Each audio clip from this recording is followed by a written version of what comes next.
itu, saya mau tanya tentang ruqyah syar'iyah. Boleh tidak jika saya minta diruqyah karena saya sering mengalami sakit perut dan nyeri kepala. Saya pernah diajak teman lalu saya diruqyah oleh seorang ustadzah. Tapi saya pernah baca hadis, maaf lupa saya perawinya dan dengar kajian dari seorang ustadz bahwa minta diruqyah itu tidak boleh. Lalu bagaimana jika saya sudah terlanjur diruqyah, bagaimana cara bertaubatnya? Tayyib. Tidak ada satupun nas mengatakan tidak boleh minta diruqyah. Tidak ada. Diruqyah itu tidak mengapa. Tidak ada masalah. Hanya jika Anda sengaja meminta diruqyah, Anda kehilangan kesempatan. Demikian riwayat yang mengatakan. Kehilangan kesempatan masuk surga tanpa hisab. Itu poinnya. Karena Nabi menyampaikan bahwa ada Nabi memberi kesempatan 70.000 orang mendapatkan kesempatan masuk surga tanpa hisab. Dan ini bisa mengajak 70.000 lainnya lagi. Bisa mengajak lainnya lagi. Ada satu di antara golongan yang sulit untuk bisa mendapatkan itu adalah alladzina yastarqun, orang-orang yang minta diruqyah. Jadi kalau minta diruqyah tidak salah, nggak ada masalah, silakan. Boleh-boleh saja. Jika memang penyakit itu mengharuskan antum meminta untuk diruqyah, tapi antum kehilangan kesempatan masuk surga tanpa hisab. Bukan kehilangan masuk surganya, bisa masuk surga, silahkan. Alhamdulillah. Dan kita berlomba-lomba supaya bisa masuk surga. Silahkan. Ya. Tayyib. Toh yang diruqyah pun, yang tidak diruqyah pun belum tentu masuk surga, tidak dihisab. Jelas ya? Siapa di antara antum yang masuk surga tanpa hisab? Boleh angkat tangan. Tuh. Antum yang nggak diruqyah pun belum jelas surganya. Jelas ya? Maka jangan sampai kesimpulan antum mengatakan ini penyakit parah. Penyakit parah, ruqyah aja nggak mau. Kenapa? Takut nggak dapat tanpa hisab. Misal gitu kan? Antum diruqyah pun belum tentu masuk surga tanpa hisab. Tidak diruqyah pun belum tentu masuk surga tanpa hisab. Jadi kalau penyakit memang tidak ada obatnya secara medis, tidak masalah antum diruqyah. Tidak masalah. Atau cari jalan tengahnya. Antum yang tidak minta ruqyah, tapi orang lain menganjurkan antum, misalnya lewat sisi lain untuk diruqyah. Antumnya nggak minta. Tapi sisi lain misalnya membawa antum atau bisa misalnya memberikan bantuan kepada antum untuk diruqyah. Antumnya sendiri nggak minta. Jelas ya? Itu jalan tengah yang terbaiknya. Jadi kalau diruqyah nggak ada masalah. Boleh-boleh saja. Cuman kehilangan kesempatan yang dimaksudkan. Kenapa? Karena masuk surga tanpa hisab itu spesial. Sangat spesial. Apa ukuran pertamanya?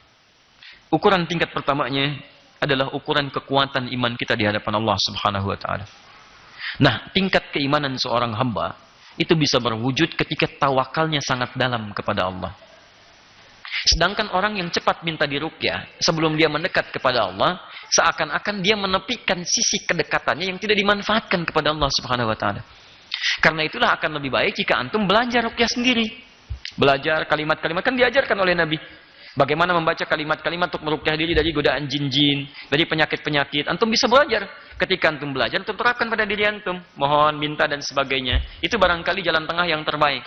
Selain yang tadi, antum tidak minta, mungkin orang lain yang berinisiatif untuk meruqyah antum. Itu pun gak ada masalah. Jelas sampai sini ya?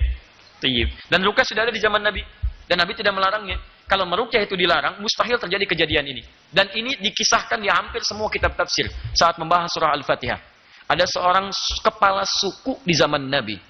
Zaman Nabi disengat oleh kalajengking. Anda bayangkan. Bukan kalajengking biasa, kalajengking Arab. No. Betul, saya umrah pakai sendok. Sendok Arab besar luar biasa. Apalagi kalajengking. Disengat itu oleh kalajengking, cari obat sana sini tidak ditemukan. Susah. Tayyib. Apa yang terjadi?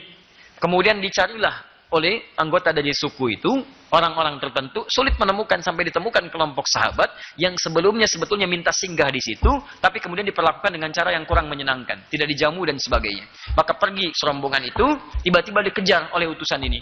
Ditanya, adakah di antara kalian yang bisa meruqyah? Plus, satu orang mengatakan biiznillah, bukan mengatakan saya bisa. Nah, ini adab peruqyah. Salah satu adabnya adalah peruqyah itu punya kedekatan dengan Allah. Antum bagaimana minta sesuatu dari Allah melalui orang yang tidak dekat dengan Allah? Mustahil. Yang punya rizki siapa? Allah.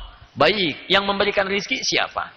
Allah. Antum minta rizki kepada Allah dengan cara yang tidak Allah ridhai. Misal, datang kepada dukun. Dukun itu kan musuh Allah.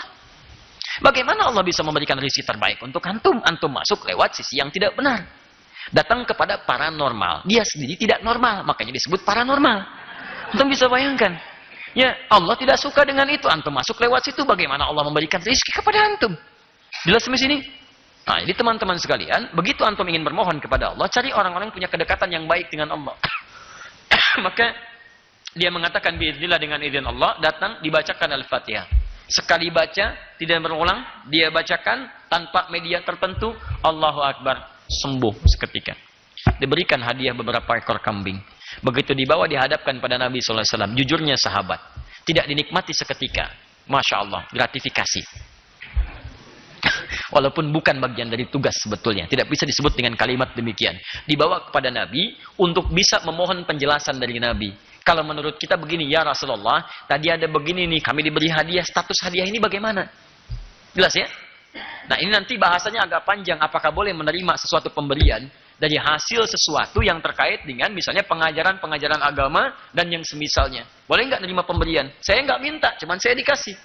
Tapi jawaban Nabi sungguh indah. Kata Nabi, tahu dari mana kamu kalau Al-Fatihah bisa digunakan sebagai ruqyah? Tahu dari mana? Kata Nabi, berikan saya bagian dari kambingnya. Masya Allah. Dimakanlah bersama itu. Kalau hukum ruqyah salah pada saat itu, Nabi akan katakan, kamu ya? Kenapa kamu meruqyah orang sembarangan? Gak boleh itu ruqyah, haram. Tapi kalimat itu tidak keluar dari Nabi. Nabi katakan, berikan kami bagiannya. Dimakanlah bersama, menunjukkan ada kebolehan di dalamnya, memohon kepada Allah. Disitulah kemudian Quran, termasuk khususnya Al-Fatihah, disebut dengan Asy-Syifa.